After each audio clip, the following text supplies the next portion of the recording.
मलाला यूसुफजई का अफगान महाजरीन के लिए आवाज उठाना, गजा में मजालिम पर खामोश रहना। गुलकार और अदाकार अली जफर को एक आंख न भाया। अली जफर ने मलाला को आड़े हाथों ले लिया।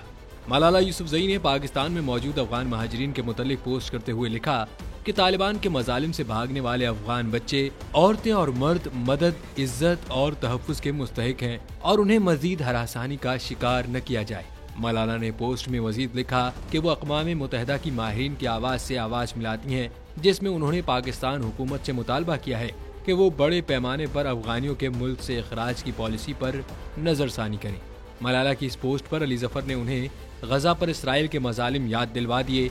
अली जफर ने लिखा कि गजा के लोगों के मुतालिक उनका क्या ख्याल है। अली जफर ने कहा कि मलाला को और किसी के लिए नहीं तो गजा के बच्चों के लिए आवाज़ उठानी चाहिए, क्योंकि उनकी इन्फ्लुएंस बड़ी है और लोगों को उनसे बड़ी तवक्को रखनी चाहिए।